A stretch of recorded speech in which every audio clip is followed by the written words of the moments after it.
Hello and welcome to Read Red. Today we are talking about Anna Karenina by Leo Tolstoy, which I finally finished, and I really think this is like the first book I've read this year, if you know what I mean. Like, yeah, I've been traveling, I knew I wouldn't read as much this year, but I'm just like, man, it's the middle of March and I feel like I've read one good book. But thankfully, that one good book was a great book, and it was Anna Karenina by Leo Tolstoy.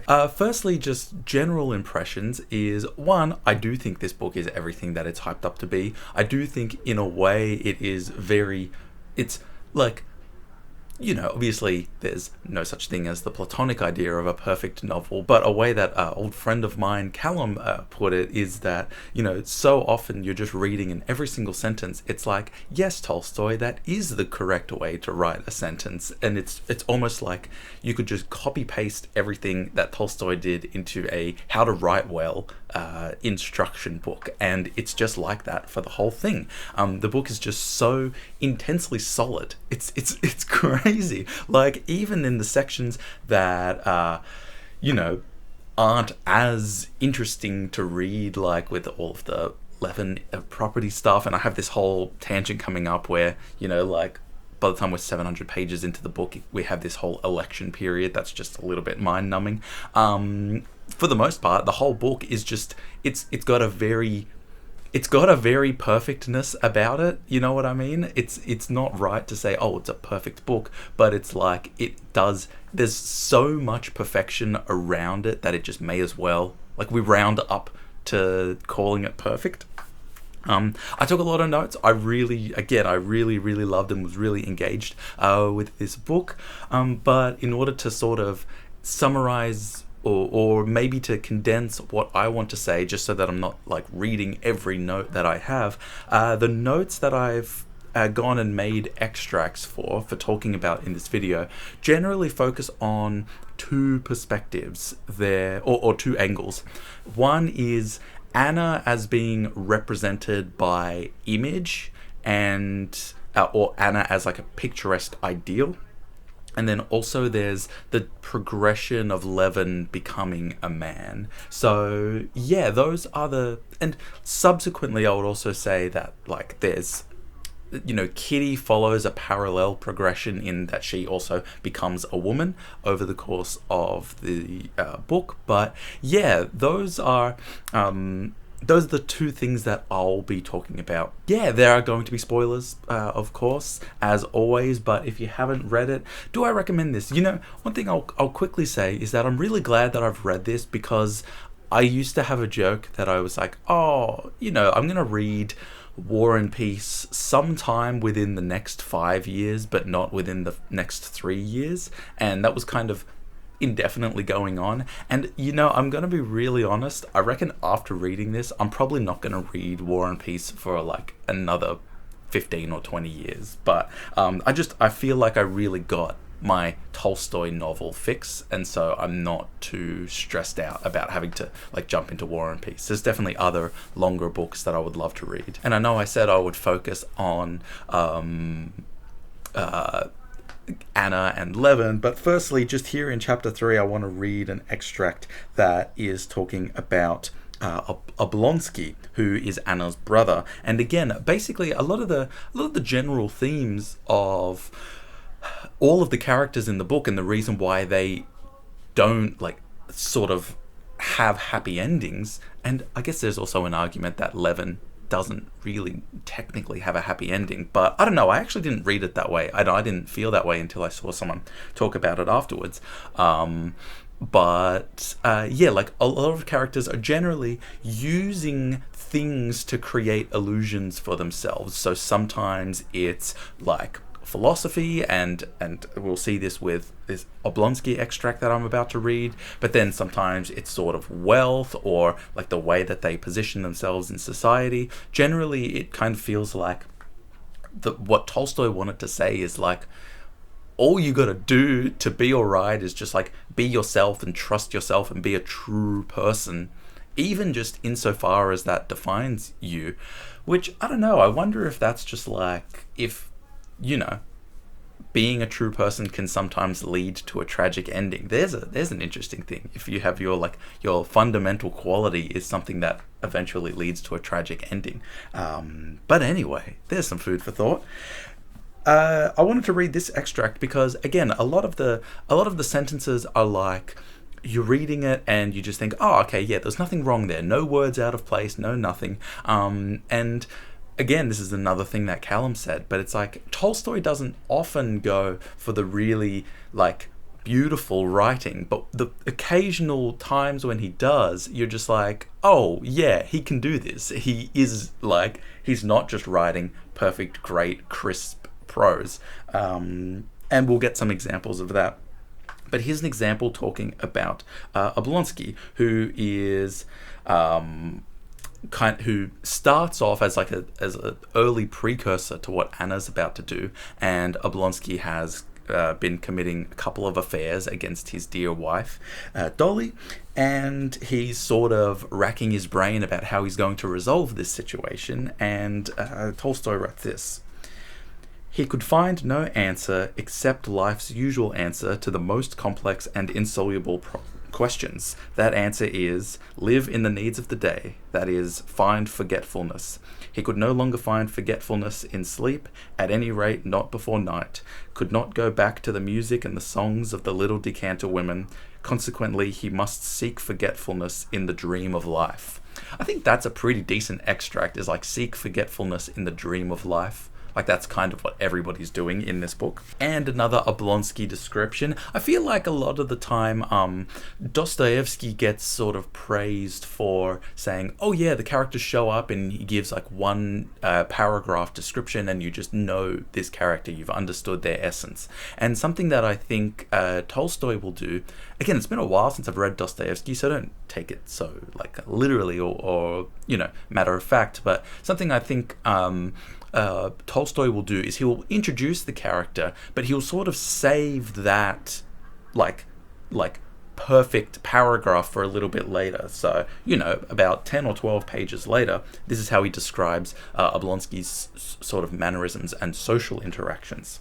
Oblonsky was not only liked by everyone who knew him for his kind and joyous nature and his undoubted honesty, but there was something in him, in his handsome and bright appearance, his beaming eyes, black hair and eyebrows, and his white and rosy complexion that had a physical effect on those he met, making them feel friendly and cheerful. "Ah, Steve Oblonsky, here he is," said almost everyone he met, smilingly. Even if conversation with him caused no special delight, still the next day or the next, everyone was as pleased as ever to meet him.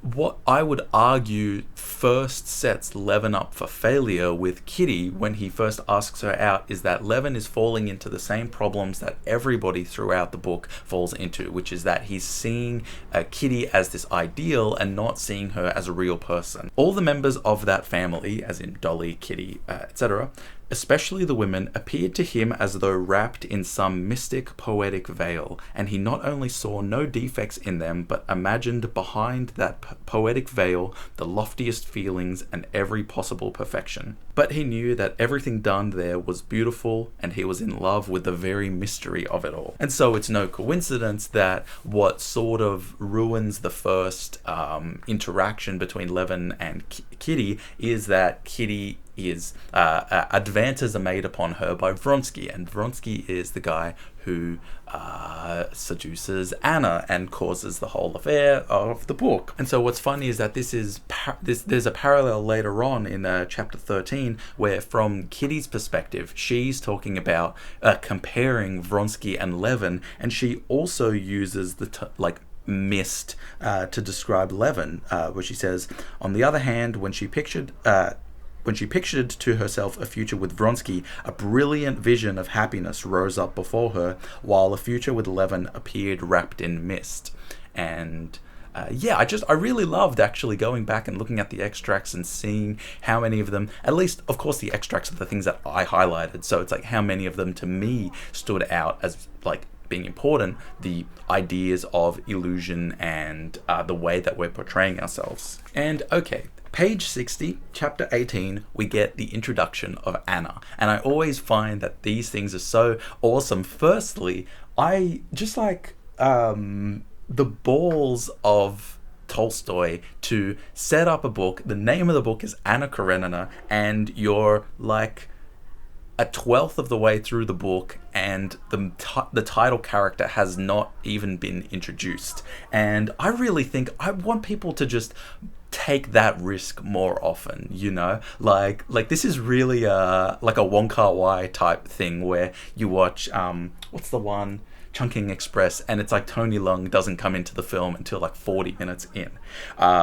But just here's a quick extract from this first paragraph that describes Anna and doesn't describe her by name. She's just mentioned sort of by the physical, beautiful impressions that are noticed by Vronsky.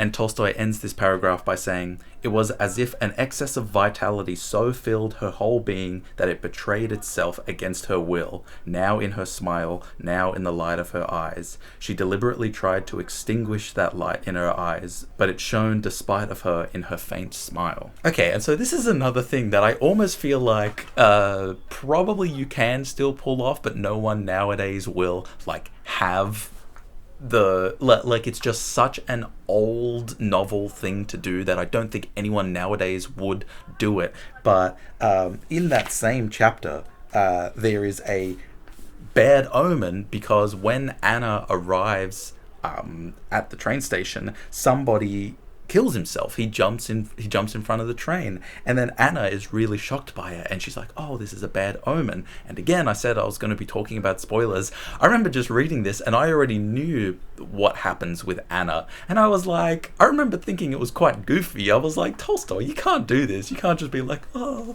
this is how I'm going to die," and pretend that people are going to forget about it, 700 pages later. And it's the crazy thing is that it's actually not that you forget about it. It's that you have those two things working in contrast. It's like Anna says, "This is a bad omen. I feel like something like this is going to happen." And then you have that information the whole time while she's digesting, like while she's going through her story. And so I actually had a little bit of a U-turn. I got to the end, and I actually remember thinking like, oh my God, it's been like 7 years in real time since this happened, or since this was said. But yeah, I just thought it was funny. I don't think anyone would like do this literary device of this like so obvious foreshadowing anymore. I feel like foreshadowing nowadays has to be so oblique, but just this idea of like, oh, the first time we see her at a train station, something happens to someone else that's going to happen to her. It's so weird that it showed up, but I think it still works. Kitty, like everybody else, is intoxicated with Anna's appearance, and so a lot of the extracts from here are going to be talking about Anna's appearance and the way that she presents. Kitty, on page 77, Tolstoy writes of Kitty, "Kitty had been seeing Anna every day and was in love with her and had always imagined her in lilac. But seeing her in black, she felt that she had never before realized her full charm. She now saw her in a new and quite unexpected light.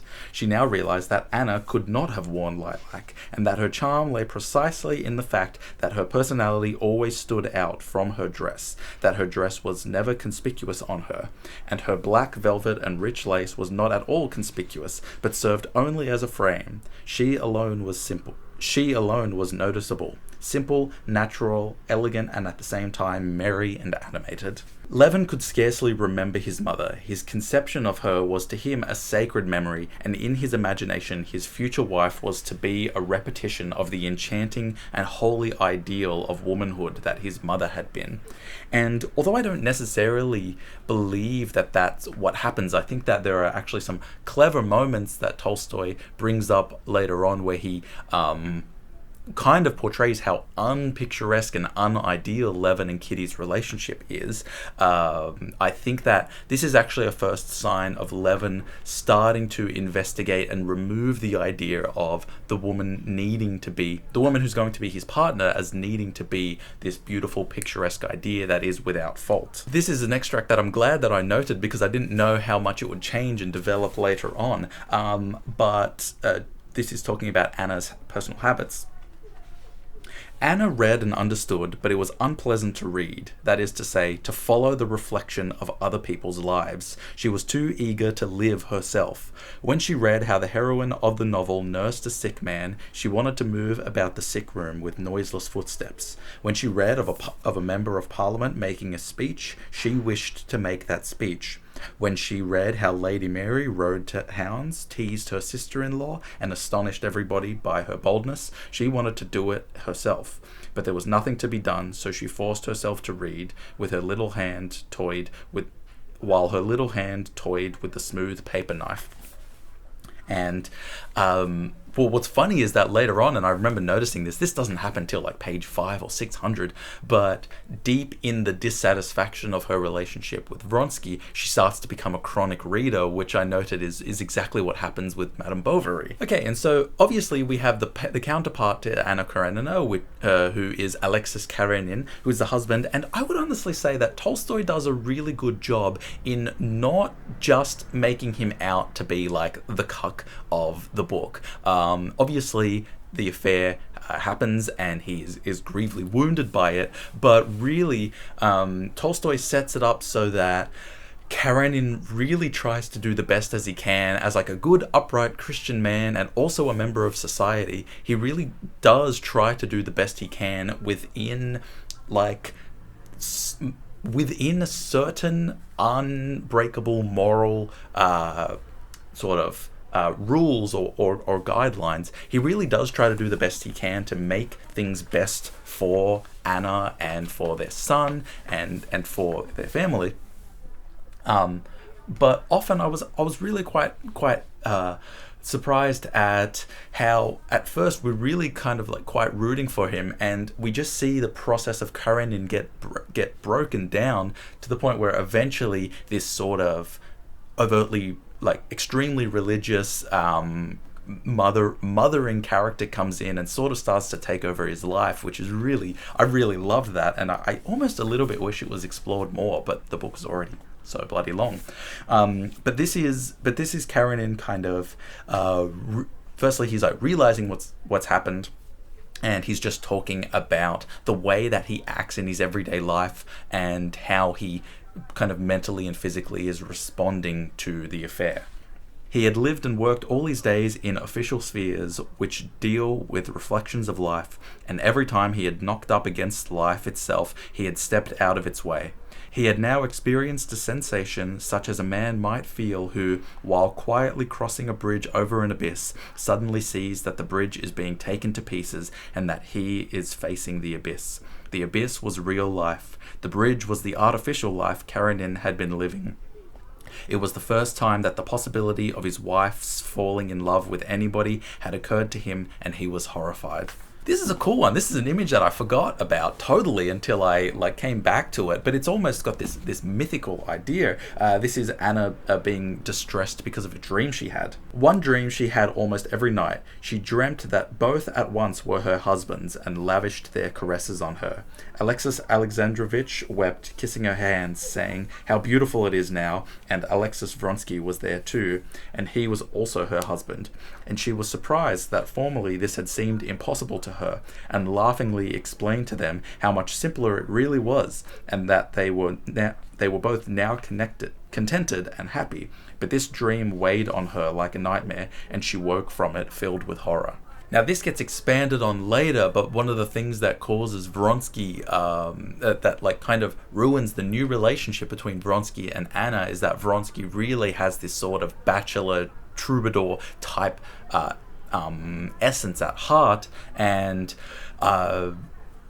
after they leave in the second part of the book, it's much more heavily explored. But around page 183, still quite early on in the book, Tolstoy sets this up with a cool image.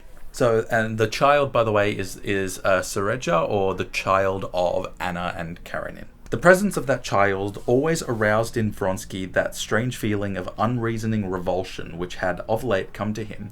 It evoked both in Vronsky and in Anna a feeling such as a sailor might have who saw by the compass that the direction in which he was swiftly sailing diverged widely from the right course, but was quite unable to stop, and felt that every moment was taking him farther and farther astray, and that to acknowledge to himself that he was diverging from the right direction was tantamount to acknowledging that he was lost. And this is something cool that comes up, but so Vronsky and Anna have a child together. Anna gets pregnant with Vronsky's child, and this child really, well, firstly, it's named Anna.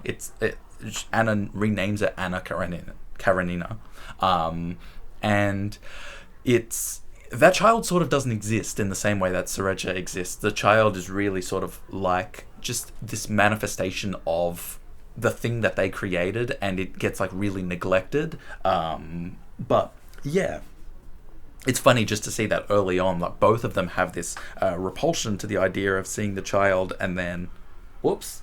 So Kitty is seeing through her friend Varenka.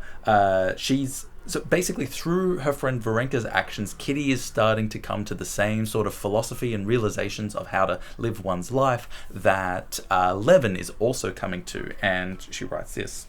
In Varenka, she saw that it was only necessary to forget oneself and to love others in order to be at peace, happy and lovely, and such a person as Kitty wished to be. Having now clearly understood what was most important, Kitty was not content merely to delight in it, but immediately with her whole soul devoted herself to this newly revealed life. Which basically, like, Levin eventually comes to this realization 600 pages later.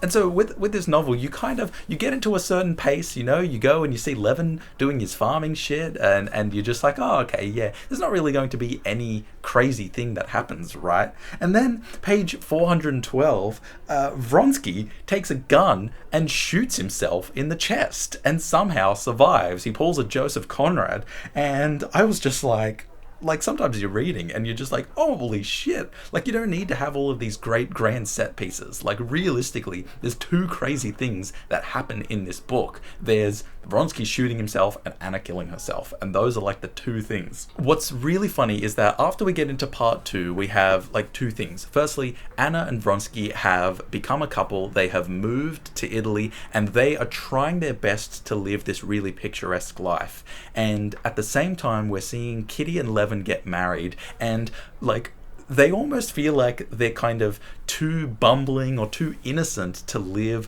a really perfect picturesque life. Even just to the thing where like Kitty and Levin's wedding is like horrendously delayed because someone forgets a shirt, and so Levin is just like prancing around sweating, and like him and Oblonsky are like, oh, should I take your shirt? It's really great. But the thing that I love, and that this is established sort of early on, Levin goes to see Kitty before they get married.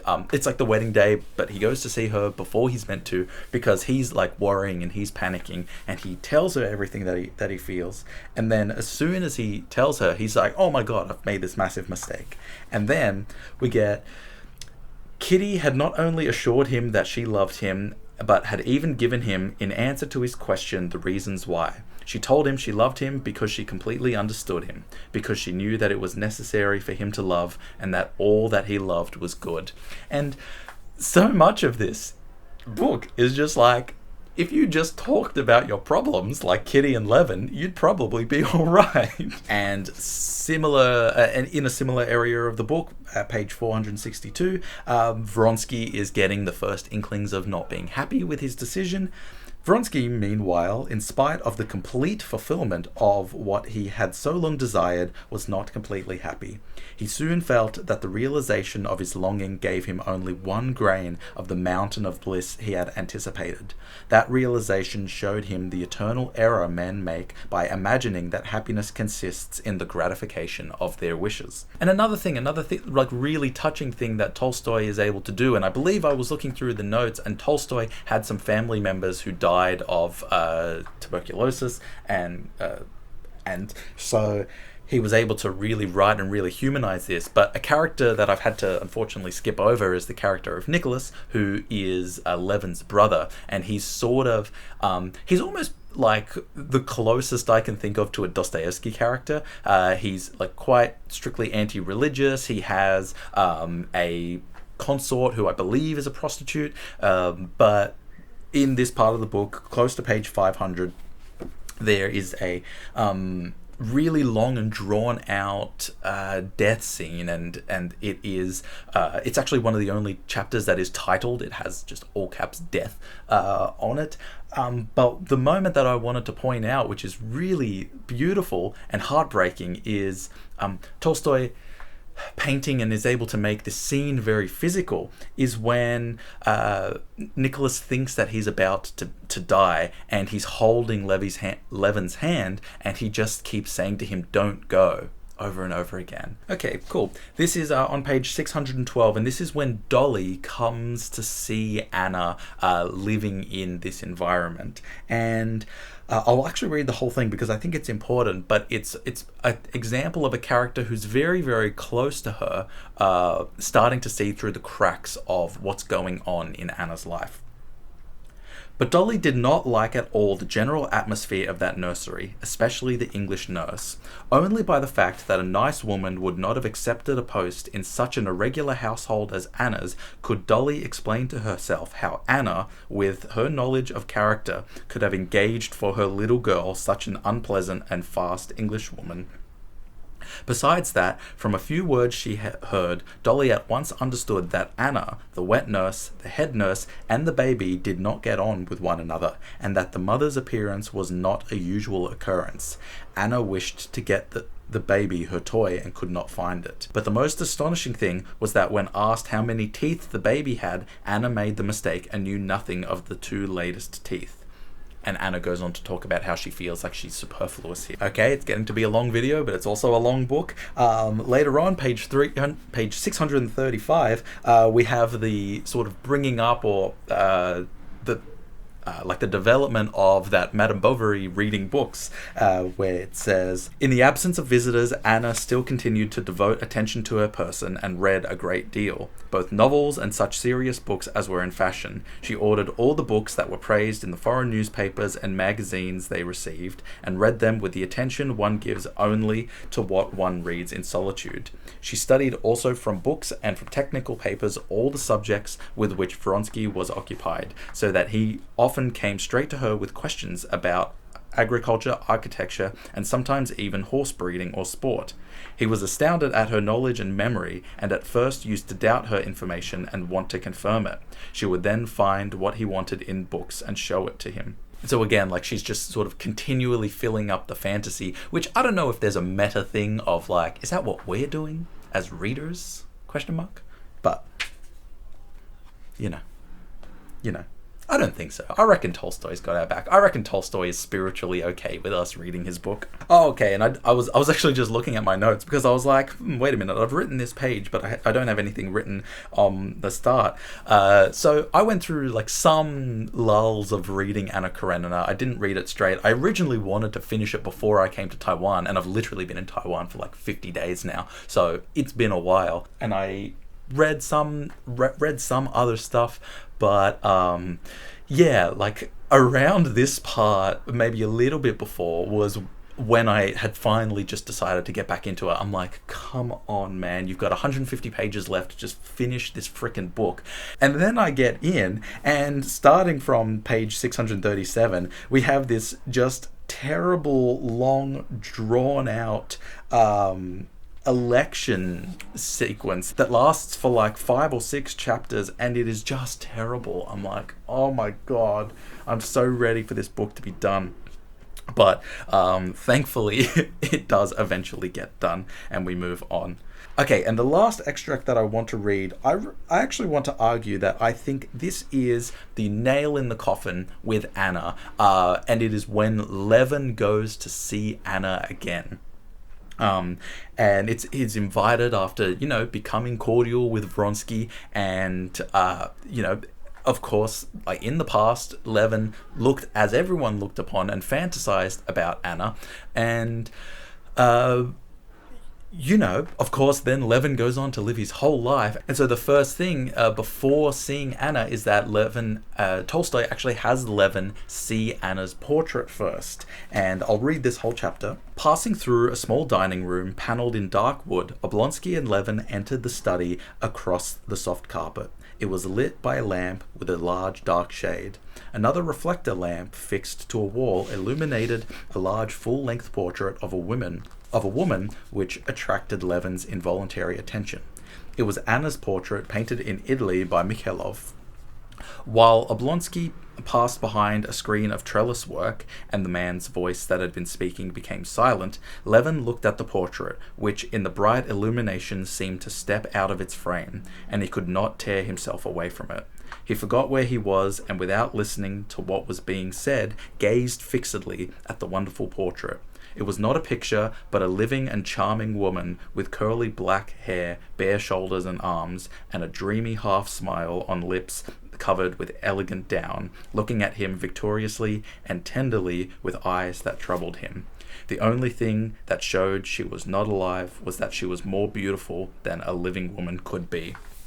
I think that's like the official end of Anna. I think that's when everything starts to spiral. And although I don't have it highlighted as extract, we have these just like really terrifying and terror-inducing crazed monologues from Anna as she leaves, and then eventually starts to go on to cause her demise. And yeah. It was a crazy book. It's a crazy, intense book, and I'm sure that there are plenty of other angles with it. But those two subcategories of Anna as image and Levin as becoming a man, I think those are the two, like two of the key things, because they're the two like parallel plots of the book. And yeah. I'm glad I read it. I had some ups and downs, had some lulls in life while it was happening, but we got to the end, and I'm really glad. It's really incredible. Although I know I'm not going to read War and Peace anytime soon, do recommend me another big novel that you're keen on, that you would be keen on me reading, because I do like reading long, big novels.